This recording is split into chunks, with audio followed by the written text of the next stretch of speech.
ação do Espírito Santo de Deus. Nós vamos começar a meditar no Evangelho do Senhor Jesus Cristo segundo o apóstolo João. O apóstolo João, um dos apóstolos de Cristo Jesus, aquele apóstolo que se autodenominou de o discípulo amado. Glória a Deus. Vamos voltar agora para João, capítulo 4. Continuando a nossa meditação na palavra do Senhor. João, capítulo 4. Glória a Deus. Analisamos ontem à noite essas frases ditas por Jesus à mulher samaritana, no capítulo 10, no versículo 10 e nos versículos 13 e 14, quando Jesus disse a ela, no 10, se conheceras o dom de Deus, e quem é o que te pede, dá-me de beber, tu lhe pedirias, e ele te daria água viva. E Jesus ainda explicou para ela acerca dessa água viva, no versículo 13, quem beber desta água, tornará a ter sede. Aquele, porém, que beber da água que eu lhe der, nunca mais terá sede. Pelo contrário, a água que eu lhe der será nele uma fonte a jorrar para a vida eterna. Vimos ontem como Jesus usa a comparação da água para pregar uma grande mensagem dentro do Evangelho do Reino de Deus, que é a pessoa e a obra do Espírito Santo, representados na palavra de Deus como a água. Por isso nós vimos ontem vários textos bíblicos em relação a essa comparação. E assim como o nosso corpo físico necessita de água, a nossa vida espiritual necessita do Espírito Santo de Deus. Como sem água não há vida, sem o Espírito Santo não há espiritualidade, não há salvação, não há cristianismo. Por isso que existe muita gente que se chama de crente, mas não tem vida espiritual, é o homem carnal, não tem o Espírito Santo de Deus. Quem tem o Espírito de Deus é diferente, o fruto do Espírito vai aparecer, a obra do Espírito aparece na vida de quem é de Deus. Aleluia. Glória a Deus. Quando Jesus falou acerca dessa água, e a mulher não sabia que água era essa, aqui ele estava se referindo, ela só percebeu e teve certeza de que era uma coisa muito boa, aí ela pediu ao Senhor, no versículo 15,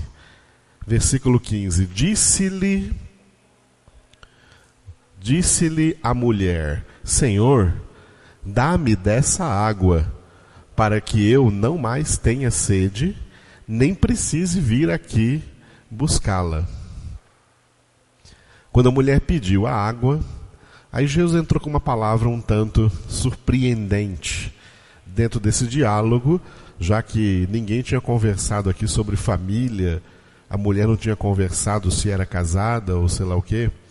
E Jesus disse-lhe Jesus no versículo 16, vai, chama teu marido e vem cá. Ao que lhe respondeu a mulher, não tenho marido. Replicou-lhe Jesus, bem disseste, não tenho marido, porque 5 maridos já tiveste, e esse que agora tens não é teu marido. Isto disseste com verdade. Quando Jesus disse isso, a mulher, Senhor, disse-lhe a mulher, vejo que tu és profeta. A mulher ficou impressionada porque Jesus disse acerca dela coisas que ela não havia dito para ele, coisas que ela não havia dito para ele, e ele falou acerca da sua vida. Nós vamos ver o que isso significa. ela ficou tão impressionada com essas palavras que quando ela voltou à cidade, veja agora no versículo 28 e 29, versículos 28 e 29, ela usou exatamente essa experiência para falar com os homens lá da cidade. Quanto à mulher, versículo 28, quanto à mulher, deixou seu cântaro, foi à cidade e disse àqueles homens: vinde comigo e vede um homem que me disse tudo quanto tenho feito. Será este, porventura, o Cristo? A mulher, na sua experiência com Jesus, ela viu que Jesus disse para ela tudo quanto ela tem feito.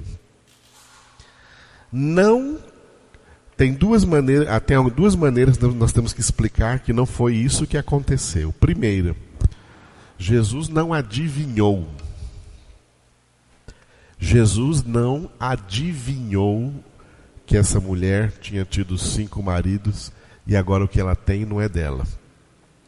O que se operou aqui não foi uma adivinhação. Por quê? Porque o Espírito Santo de Deus não é um espírito de adivinhação. Adivinhação é uma coisa que Deus abomina. Tá? Deus abomina adivinhações. Tá? Deus não gosta da prática de adivinhações. Espíritos de adivinhação são espíritos malignos. Demônios usam a prática de adivinhação. É por isso que existem por aí agoureiros, adivinhadores, porque essas pessoas são possuídas por Satanás. Existe até um espírito maligno citado na Bíblia, que é o espírito de Pitão. Espírito de Pitão é espírito de adivinhação. O apóstolo Paulo, com a sua equipe, encontrou uma moça possuída por esse espírito de Pitão. Por isso ela é chamada de pitonisa, porque ela era uma escrava que adivinhava as coisas e trazia lucro para os seus senhores. Você pode ler essa história em Atos capítulo 16. E aquela mulher, quando viu, só de ver Paulo e os seus companheiros ali na cidade de Filipos, ela começou a andar atrás deles e dizer: estes homens são servos do Deus Altíssimo. Isso aconteceu por vários dias, até que um dia Paulo ficou cansado disso, e Paulo repreendeu o espírito de Pitão naquela mulher que estava ali praticando adivinhações, expulsou dela o espírito de adivinhação, e a mulher parou de adivinhar as coisas e deixou de dar lucro para os seus senhores, e esses senhores ficaram bravos e conseguiram fazer com que Paulo e Silas fossem presos. Adivinhação não é coisa do Espírito Santo de Deus. O Espírito Santo de Deus, o Pai, Jesus, o Espírito Santo, Deus não trabalha com adivinhações. Adivinhação é coisa de Satanás. Inclusive, quando tem gente que vai jogar na loteria e fica tentando adivinhar qual é o número que vai dar. Essa é uma das razões porque jogar em loteria, jogar em Mega Sena, é coisa do diabo e não de Deus. Quem é de Deus não participa desses chamados jogos de azares. Quem é de Deus se sustenta a partir do trabalho de suas mãos, que Deus lhe deu força e inteligência para trabalharem com honestidade e ganhar o seu pão de cada dia, e não fica aí tentando adivinhar um número mágico que vai trazer para ele uma bolada de dinheiro tirado de outros bilhões de pessoas cuja esperança vã os levaram a dar umas moedinhas lá para fazer uma fezinha, como eles mesmos dizem. Isso é de Satanás, porque a pessoa vai lá tentando adivinhar. Porque Deus não vai revelar. Deus sabe exatamente todos os números que vai dar e não revela para ninguém. porque Deus não quer que as pessoas dependam disso. Né?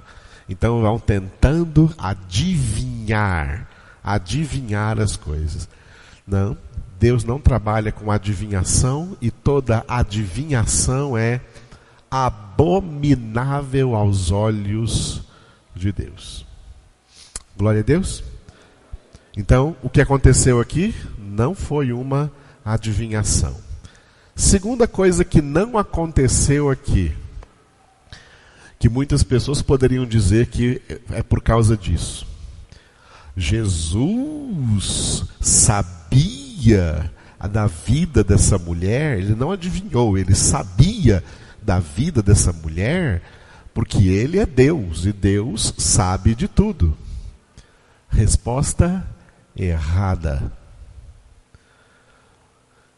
Jesus, durante todo o seu ministério terreno, não fez uso da sua natureza divina.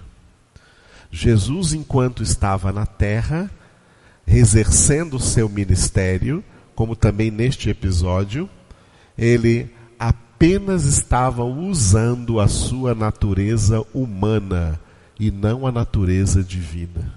Era Jesus, aqui é Jesus, a mulher está encontrando aqui a Jesus como homem, Jesus está agindo como um homem de Deus, como o ungido de Deus, o Cristo de Deus, o Filho de Deus, mas não na sua natureza divina, na sua natureza humana.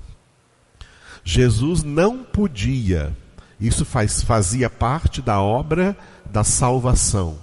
Jesus não podia, em espécie alguma, usar a sua natureza divina para realizar nada durante o seu ministério terreno, porque se ele fizesse isso, estaria perdida a obra da salvação.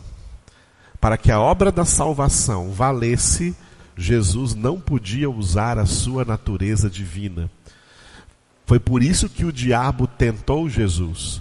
As tentações do diabo em relação a Jesus foi tentando fazer Jesus usar a sua natureza divina. Você não é o Filho de Deus? Manda essas pedras se transformarem em pães. Você não é o Filho de Deus? Pula daqui abaixo, porque não vai acontecer nenhum mal com você. Você não é o Filho de Deus? Desce da cruz e nós creremos em ti. Todas as tentações foram para Jesus usar a sua natureza divina. Porque se Jesus usasse a natureza divina, colocaria a perder a obra da salvação. Então Jesus não falou para a mulher aqui, tiveste 5 maridos e o que agora tem não é teu? Não é teu? Porque ele era Deus e conhecia muito bem e usou então esse conhecimento divino. Aí ele estaria usando a sua natureza divina. Não. Não só isso que Jesus fez, mas tudo quanto Jesus fez, todos os milagres, todas as curas, todos os sinais, Jesus fez como homem e não como Deus.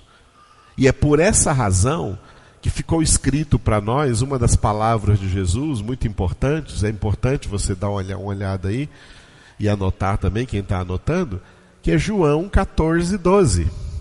João capítulo 14, versículo 12, Jesus disse: quem crer em mim, fará as mesmas obras que eu faço, e ainda maiores do que essa, porque eu vou para junto do meu Pai. Quem crê em mim fará as mesmas obras que eu estou fazendo, e ainda maiores do que essa, porque eu vou para junto do Pai. Que obras Jesus está se referindo? Referindo-se aos sinais que ele operou.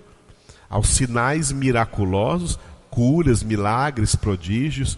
Jesus disse também em Marcos capítulo 16, do versículo 17 e 18, aos que crerem em mim acompanharão esses milagres. Expulsarão demônios em meu nome, falarão novas línguas, manusearão serpentes, se beberem alguma coisa mortífera, não lhes fará mal, imporão as mãos sobre os enfermos e eles ficarão curados. Essas manifestações sobrenaturais podem acontecer na vida de qualquer crente. De qualquer crente. Porque Jesus prometeu isso. Quem crer em mim. O que os dois textos aí têm em comum, João 14, 12 e Marcos 16, 17, 18, o que os dois textos têm em comum é a fé. Quem crê em mim fará esses milagres. Quem crê em mim, estes sinais os seguirão também. Por que Jesus disse isso? Porque ele estava dizendo o seguinte: porque todos esses milagres que eu faço, eu não estou fazendo porque eu sou Deus.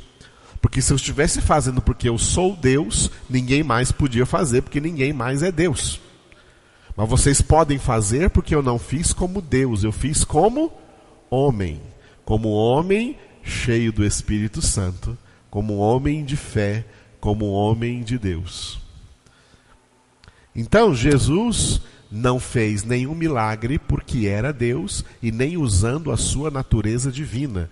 Todos os milagres de Jesus, todos os sinais praticados por ele, foram praticados como um homem cheio do Espírito Santo de Deus e guiado pelo Espírito Santo de Deus e, portanto, sendo um instrumento do Espírito Santo de Deus na manifestação daquilo que Paulo chama em 1 Coríntios capítulo 12 de os dons espirituais ou os dons do Espírito Santo.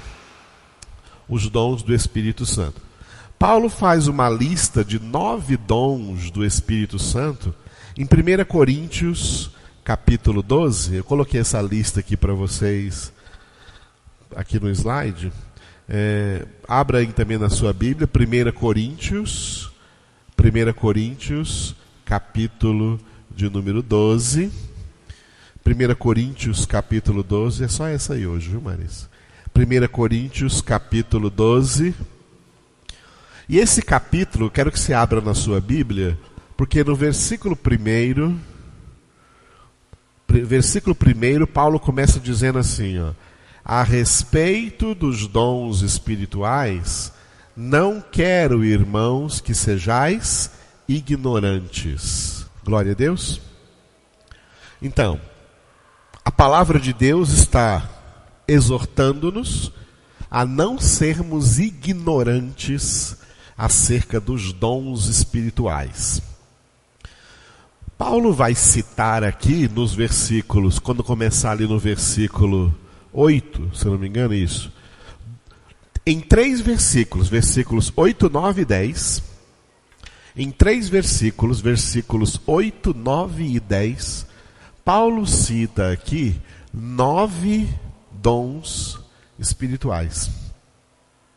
Não significa que o Espírito Santo tem apenas 9 dons. Esses são 9 dons básicos. São 9 dons espirituais básicos. Tão básicos que eles já podem se manifestar na vida de qualquer pessoa recém-convertida. Qualquer pessoa que ainda não tenha um profundo conhecimento das Escrituras e nem muita maturidade cristã. São dons muito básicos. O Espírito Santo tem muitos outros dons, tem muitas outras capacidades. O Espírito Santo é Deus e tem capacidades infinitas, dons infinitos, dons inefáveis, indescritíveis, que não dá nem para descrever, que não dá nem para... Tem dons que não existe nem a definição deles em nenhuma língua na face da terra. Dons que nós nem imaginamos. Por isso que Paulo fala que Deus é poderoso para fazer infinitamente mais do que tudo que pedimos ou pensamos, pelo seu poder que opera em nós. Nós não podemos, amado, de forma alguma, querer limitar as ações de Deus, limitar as ações do Espírito Santo. As ações de Deus são ilimitadas. Deus é um ser sem limites. Ele pode operar tudo, fazer de tudo o que nós nem imaginamos. Glória a Deus. E nessas ações, Ele pode nos surpreender em dados momentos. Agora, o importante é que as ações de Deus, as manifestações de Deus, elas ocorrem dentro de dois elementos: propósito ou necessidade. Propósito ou necessidade. É assim que essas ações sobrenaturais de Deus se manifestam. Elas se manifestam por propósito, é quando Deus tem algum propósito específico através delas. E por necessidade, quando a necessidade pede que a manifestação esteja presente. Há uma necessidade. Uma doença, por exemplo, é uma necessidade de cura. E aí pode se manifestar uma cura. Então, Deus não manifesta esses milagres. Olha só. O que é errado, e é o que muita gente corre atrás hoje, Deus não gosta de manifestar milagres por motivo de espetáculo. Deus não quer fazer espetáculo para ninguém. Deus não quer fazer show para ninguém. Deus não quer dar demonstrações de poder para ninguém. Tá? Demonstrações de poder para ninguém. As pessoas são muito curiosas, por isso que vão ver mágicos, tá? Saem por aí a busca de magias, porque tem essa tendência natural da alma decaída de querer ver coisas sobrenaturais acima daquilo que é natural. Isso aí é o homem decaído. Deus não satisfaz esses desejos, Deus não satisfaz essas curiosidades. Por isso tiveram pessoas que se aproximaram de Jesus pedindo para ele fazer algum sinal. Mostra para nós aí um sinal do céu. E Jesus respondeu: esta geração adúltera e perversa pede um sinal, mas nenhum sinal será dado a eles. Deus não realiza milagres, não realiza sinais para espetáculo, tá? Para dar show, para fazer demonstrações de poder. Deus não tem que demonstrar nada para ninguém. Deus não tem que provar nada para ninguém. Ele é Deus e está acabado. Quem crê, crê. Quem não crê, problema dele. Deus é Deus e não tem que provar absolutamente nada para ninguém. Ele não faz milagres para provar nada para ninguém. Ele não faz milagres para fazer show, espetáculo para as pessoas assistirem, para satisfazer a curiosidade de pessoas. Não, de jeito nenhum. Deus opera milagres sempre nessas duas linhas. Ou porque Ele tem um propósito na realização desse milagre, ou porque Ele, na sua sabedoria, está observando que a presente necessidade que essa pessoa ou determinadas pessoas estão passando necessita de uma intervenção sobrenatural miraculosa. Agora, em termos de poder, ele pode realizar tudo o que ele quiser. Aleluia. Por isso não há nada impossível a Deus. Não há nada difícil para Deus. Aleluia. Glória a Deus. Quando Jesus falou com a mulher samaritana: tiveste 5 maridos e o que agora tens não é teu? Ele estava ali agora, naquele momento, sendo instrumento do Espírito Santo de Deus para a manifestação de um desses 9 dons citados em 1 Coríntios capítulo 12. Dons que são aqui precedidos por essa exortação do versículo 1 de 1 Coríntios 12, a respeito dos dons espirituais. Não quero, irmãos, que sejais ignorantes. Glória a Deus. No versículo 8 até o 10, leiam comigo agora, do 8 até o 10, essa lista, essa pequena lista de apenas 9 dons espirituais citados aqui pelo apóstolo Paulo. Amém? 1 Coríntios 12, de 8 a 10. Leiam comigo. Porque a um é dada mediante o Espírito a palavra da sabedoria. A outro, segundo o mesmo Espírito, a palavra do conhecimento. A outro, no mesmo Espírito, a fé. E a outro, no mesmo Espírito, dons de curar.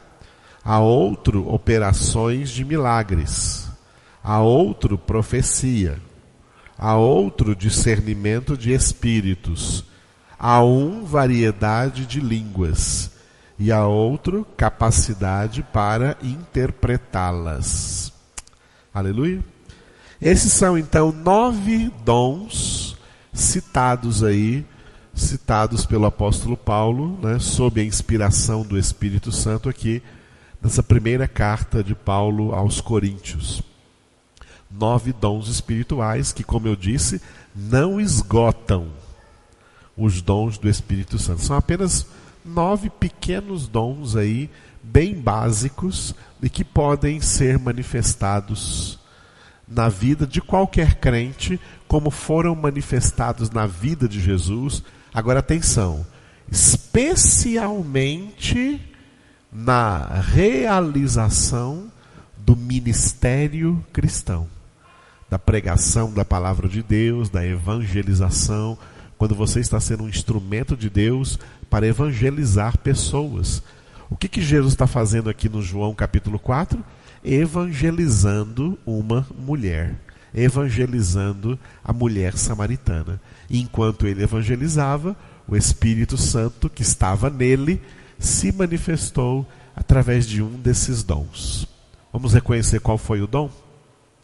O primeiro dom citado aí, no versículo 8a, na parte A do versículo 8 repita, palavra da sabedoria. Vamos definir isso?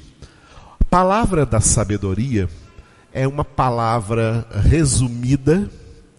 Uma palavra resumida pode ser uma só palavra, pode ser uma só frase, que apesar de ser uma frase pequena, apesar de ser uma palavra única, ela resume um grande significado.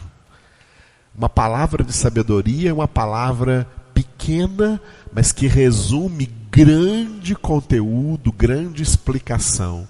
E que vem numa hora determinada, ou de propósito, ou de necessidade.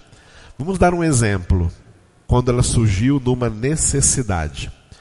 Jesus estava lá pregando a palavra, e os escribas e fariseus, que não acreditavam em Jesus, mandaram homens de má índole ali tentar pegar Jesus em alguma palavra, para ver se eles conseguiam achar nele alguma coisa para o acusar e prendê-lo, e denunciá-lo e prendê-lo. Então, como eles estavam ouvindo um burburinho de que parece que Jesus estava impedindo as pessoas, ensinando na sua doutrina as pessoas de pagarem impostos, os impostos para o governo, que no caso lá era César. Então chegou pessoas e perguntou para ele assim, mestre, é lícito ou não é lícito pagar impostos ao imperador, pagar impostos a César? Naquele momento Jesus teve uma palavra de sabedoria. Jesus não ficou ali discutindo com eles. Jesus não abriu uma discussão para falar sobre o pagamento de impostos, patati, tatatá, e falar um grande ensinamento sobre aquilo. Jesus só falou assim, me empreste uma moeda. De quem é a fotografia da pessoa nessa moeda? Todo mundo falou de César. a palavra de sabedoria. Então dá a César o que é de César e a Deus o que é de Deus. Só isso. Isso é uma palavra de sabedoria. Entendeu? Dá a César o que é de César e a Deus o que é de Deus. Tem muito crente dando a César o que é de César, mas não dando a Deus o que é de Deus. E depois quer que Deus dê a ele bênçãos. Pode esquecer. Dai a César o que é de César e a Deus o que é de Deus. Uma palavra de sabedoria. Esse é um dos dons. Jesus teve várias palavras de sabedoria. Na Escritura a gente vê várias manifestações, não só dele, mas também dos apóstolos, tendo palavras de sabedoria. O apóstolo Pedro recebeu uma palavra de sabedoria da parte do Pai em Mateus 16:16, quando Jesus perguntou aos discípulos: e vós, quem dizeis que eu sou? E Pedro, numa frase, irrompeu dizendo: tu és o Cristo, o Filho do Deus vivo. Palavra de sabedoria. Palavra que resume tudo quem é Jesus. E aí Jesus disse no versículo 17: bendito és tu, Simão, filho de Jonas, porque não foi a carne e sangue que te revelaram isso, mas meu Pai que está no céu. O que você falou aí foi uma palavra de sabedoria, uma palavra vindo direto do trono de Deus, e isso é uma manifestação desse dom espiritual, chamado então de palavra da sabedoria. Entenderam isso? Essa é a palavra da sabedoria. Segundo dom, que aparece ali ainda no versículo 8, parte B do versículo 8, diga, palavra do conhecimento.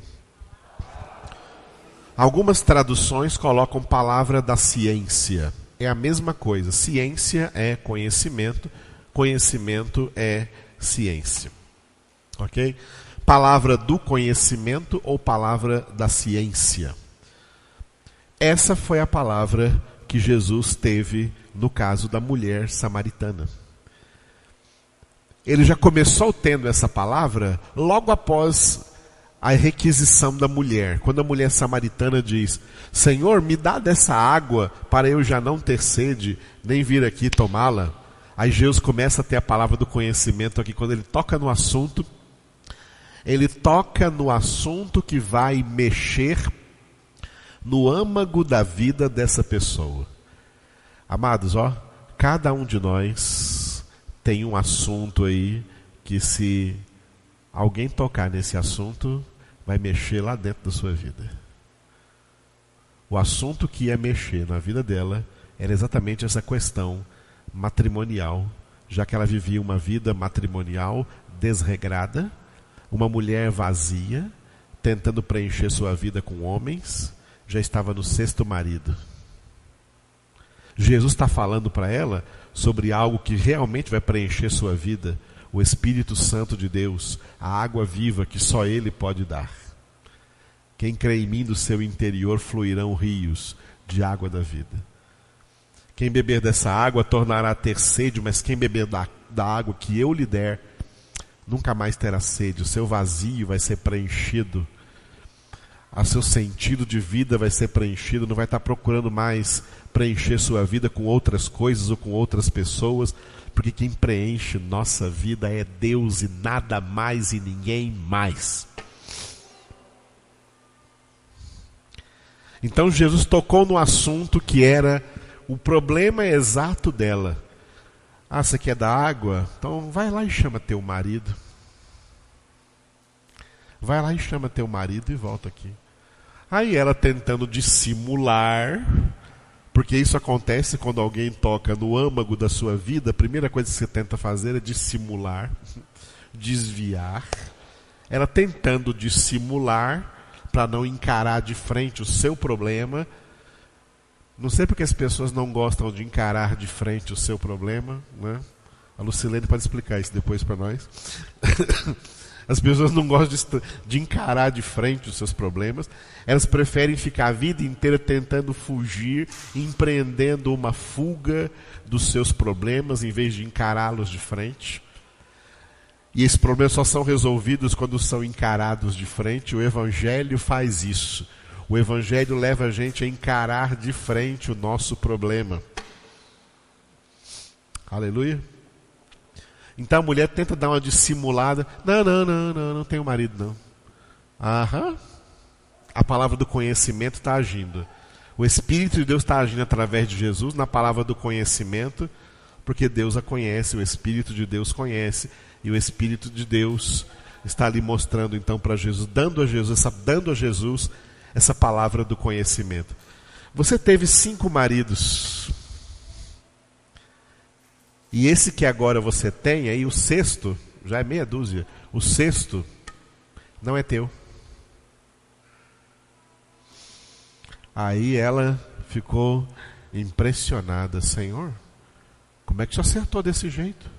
Foi adivinhação? Não. É porque o Senhor é Deus? Não.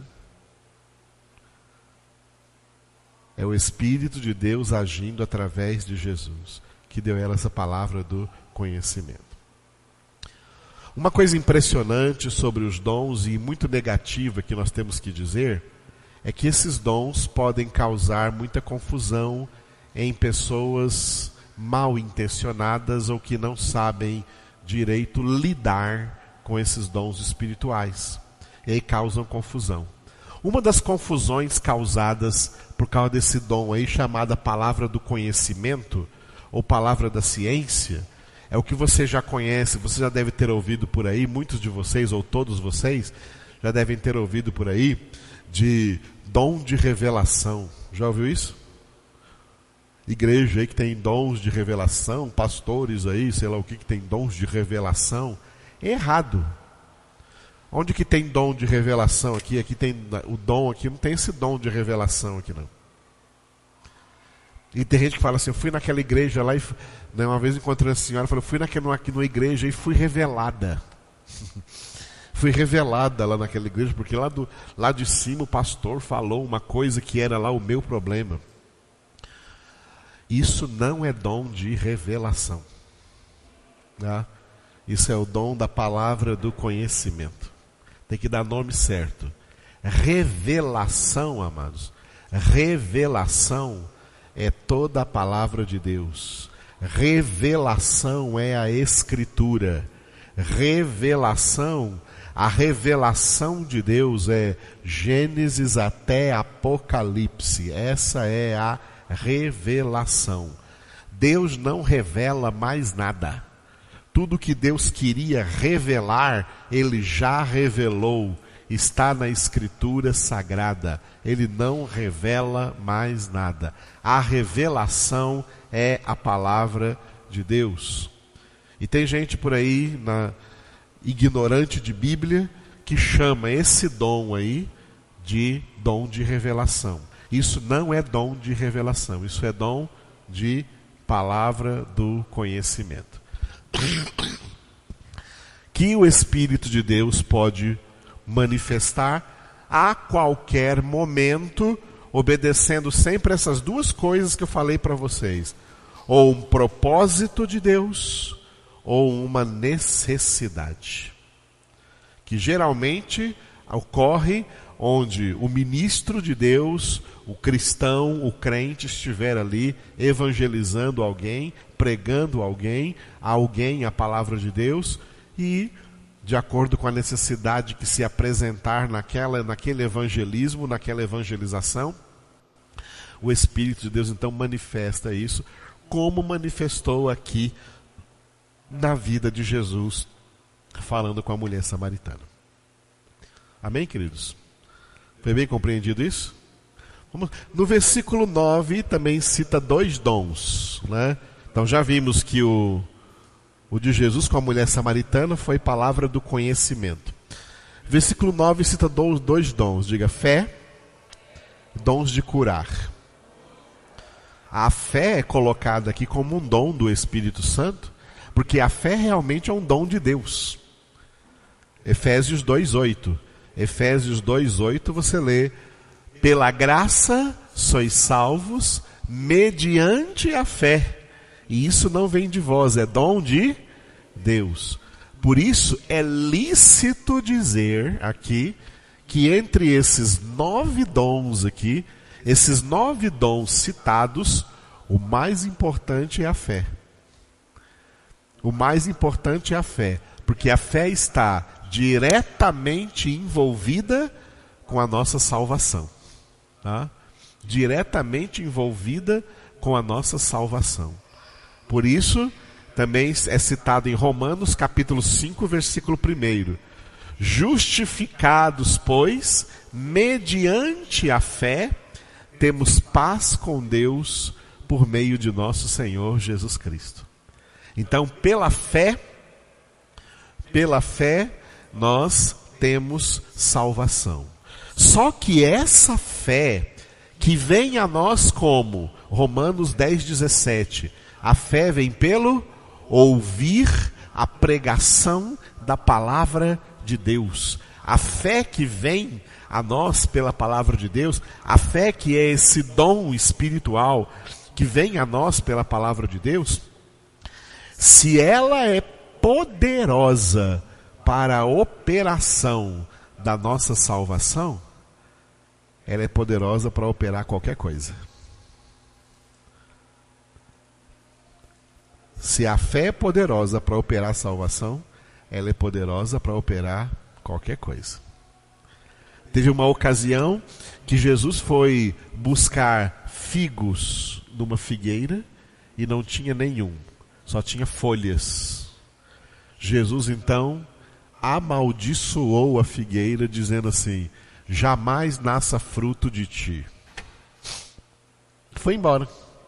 No dia seguinte, ele estava passando lá com os discípulos, na frente da mesma árvore, e os discípulos falaram: mestre, olha como ficou a figueira que o Senhor disse ontem, jamais nasça fruto de ti.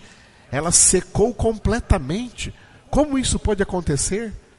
Jesus disse para eles assim: se tiverdes fé do tamanho de um grão de mostarda, que é a menor de todas as sementes, direis a esse monte: transplanta-te daqui para o mar, e ele te obedecerá.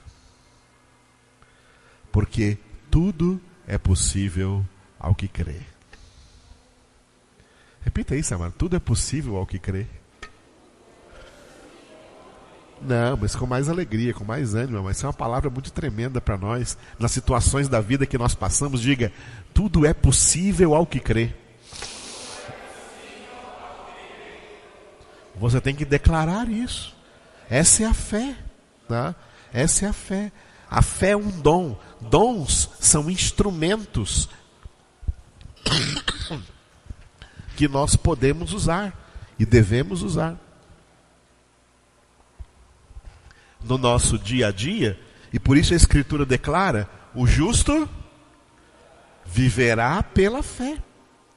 Um dos significados dessa expressão, o justo viverá pela fé, é que o justo é aquele que vive usando esse instrumento, usando essa fé, trabalhando por essa fé, vivendo por essa fé, praticando coisas por essa fé. Ele vive pela fé. Aleluia. Dons de curar. 9b, nem precisa falar muito sobre dons de curar, porque nós vimos quantos enfermos Jesus curou. E continua curando. Jesus continua curando enfermos. Tá? Jesus continua curando enfermos. Agora, nós temos que ter discernimento. Por isso que ali tem também, no 10, vamos ver, discernimento de espíritos.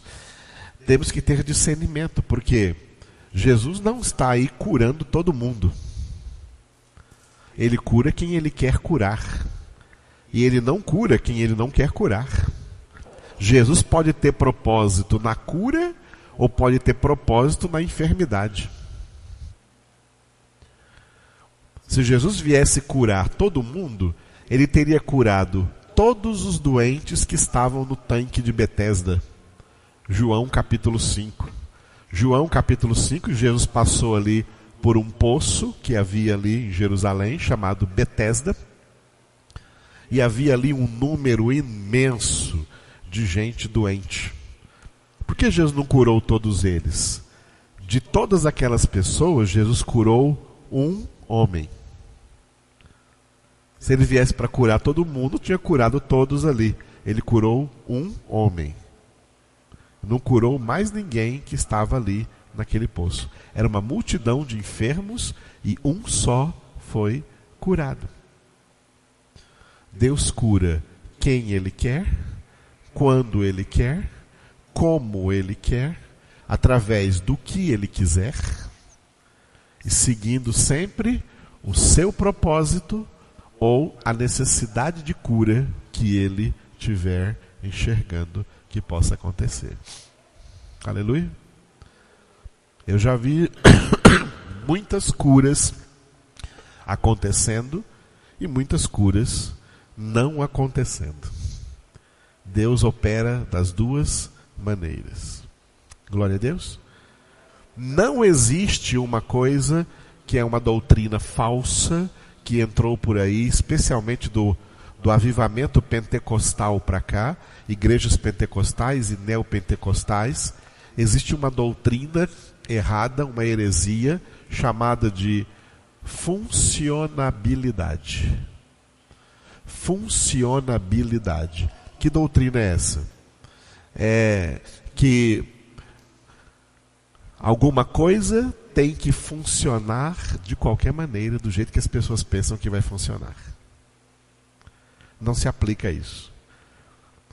Existir dons de curar não significa que vai sempre funcionar esse dom no sentido de curar.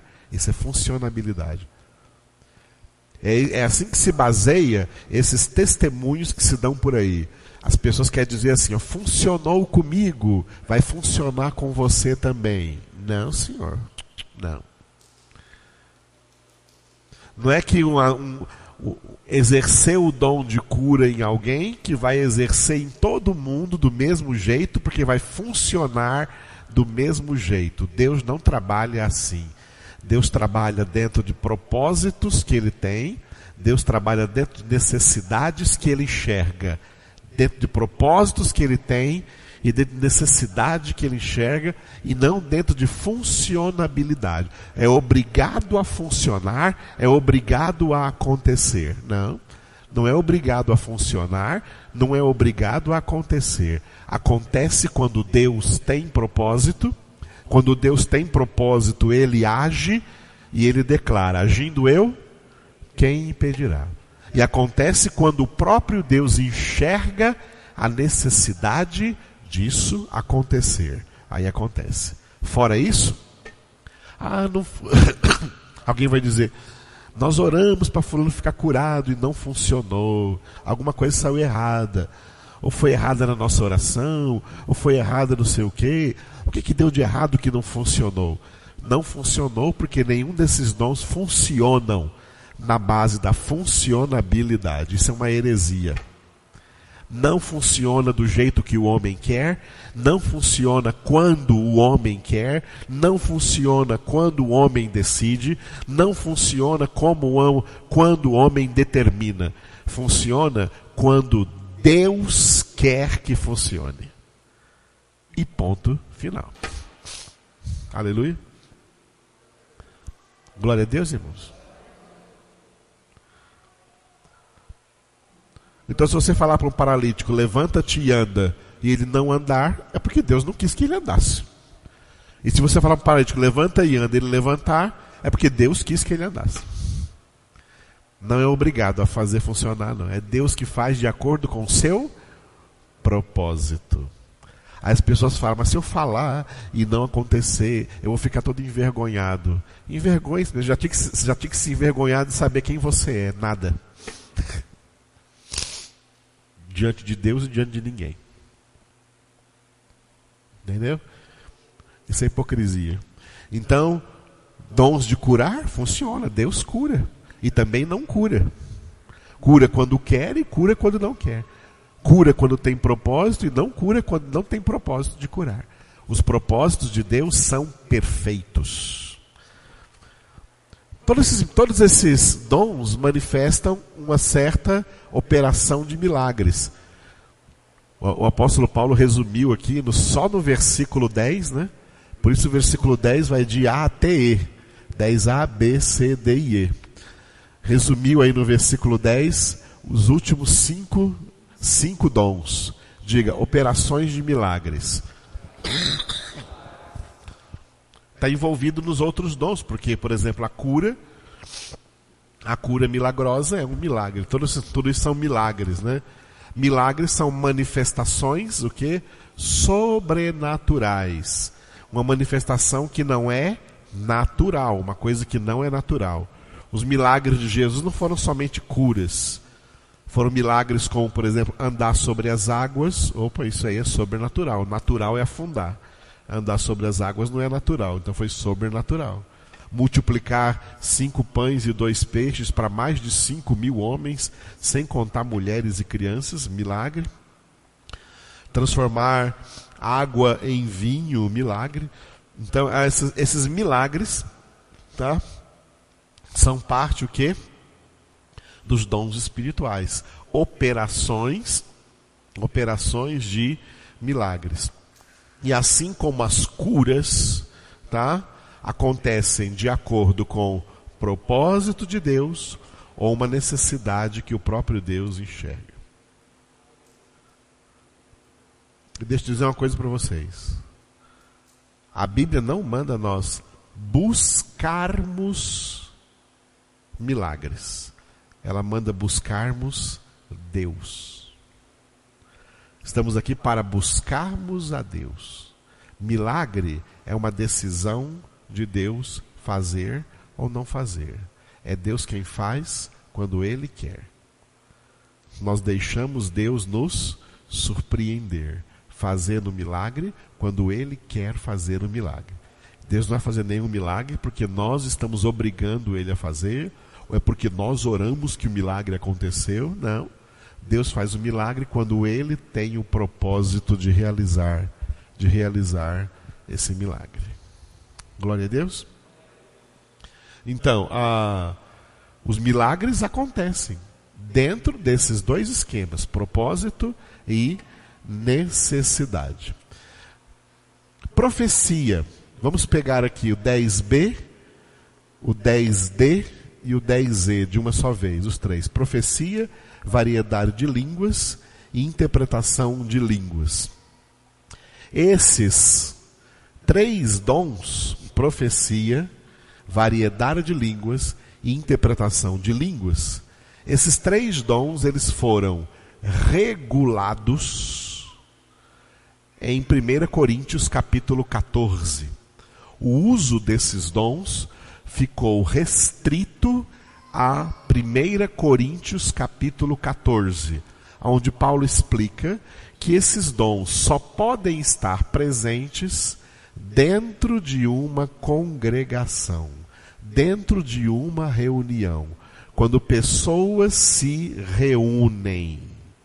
Quando pessoas se reúnem, pode haver pessoas aí, e Paulo diz assim, no máximo 2 ou 3 pessoas que vão ser instrumentos do Espírito Santo de Deus para citar aí uma profecia.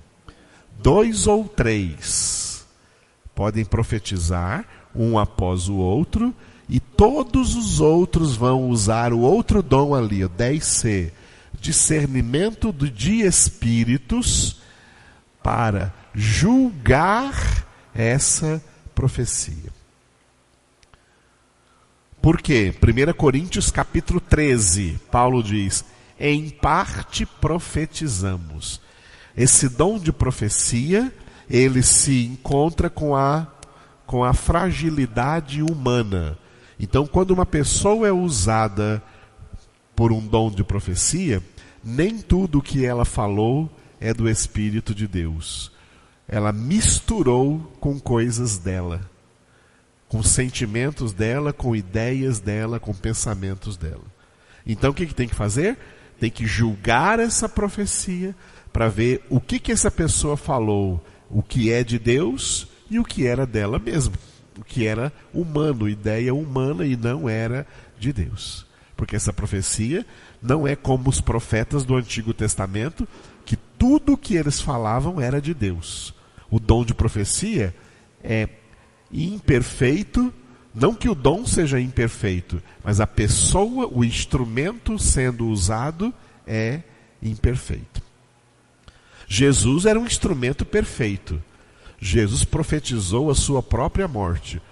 O Filho do Homem está indo para Jerusalém e é necessário que ele seja entregue nas mãos dos pecadores e o matarão, mas ele ressuscitará ao terceiro dia. Jesus está profetizando a sua própria morte. Ali era profecia. Teve um homem que pegou o cinturão de Paulo e se amarrou com ele e falou assim: o dono desse cinturão será amarrado em Jerusalém e será preso. Paulo estava indo para Jerusalém e ia ser preso, e o Espírito Santo, através do dom de profecia, falou para ele em todos os lugares que ele passava. Ele chegou na cidade de Cesareia de Filipe, onde morava o diácono Filipe, que tinha 3 filhas que profetizavam, e elas profetizaram que Paulo ia ser preso em Jerusalém. E ele foi preso em Jerusalém. E o próprio Paulo, na inspiração do Espírito Santo, regulou o uso do dom de profecia para dentro da congregação. 2 ou 3 profetizem, os outros julguem. Portanto, pessoas profetizando por aí, fora da congregação, sem ninguém para julgar, sem ninguém para discernir o que nessa profecia é de Deus ou não é de Deus, é errado. Isso não se deve praticar. Tem gente por aí que assume uma profissão de profeta e fica aí como profeta atendendo particularmente em sua casa. Isso é fora da palavra de Deus e é desobediência à palavra de Deus, já que a palavra de Deus regulou esse dom para o uso aí. Da mesma maneira, os dons de variedade de línguas e interpretação de línguas. Falar em línguas estranhas é um dom espiritual. Falar em línguas estranhas é um dom espiritual. Mas ele foi regulado para a pessoa falar entre ela e Deus, já que quem fala em línguas não fala aos homens, mas fala a Deus. Então fala com Deus. E se falar para os outros homens ouvirem, então tem que ter o dom da interpretação de línguas, para que os outros entendam o que foi falado em línguas e as pessoas sejam então edificadas. Mas se não tiver a interpretação das línguas, não falem em línguas nas assembleias, nas reuniões. Fale consigo mesmo e com Deus. Paulo escreveu isso, dizendo em 1 Coríntios 14, não proibindo as pessoas de falar em línguas. Ele falou: eu falo em línguas mais do que todos vós. Mas ninguém nunca viu Paulo aqui falando em línguas em nenhum momento, e Paulo falou em línguas estranhas. Não. Porque dentro de 1 Coríntios capítulo 14, o dom foi regulado para que a pessoa fale consigo mesmo e com Deus, já que a edificação desse dom é uma edificação pessoal. Glória a Deus. Eu falo em línguas, mas vocês não me veem falando aqui. Eu falo comigo e com Deus. Qual é, pastor? Eu tenho curiosidade. Como é que o senhor fala? Eu tenho curiosidade. Curiosidade é carnal. Se você é curioso, você é uma pessoa carnal. Homem espiritual não tem curiosidade. Então vai se curar, e se tratar, e se converter, e se santificar da sua curiosidade. Entendeu? Então, esses são então os dons. Né?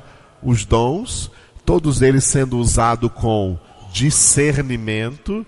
Discernimento de espíritos é saber que espíritos estão se manifestando aí.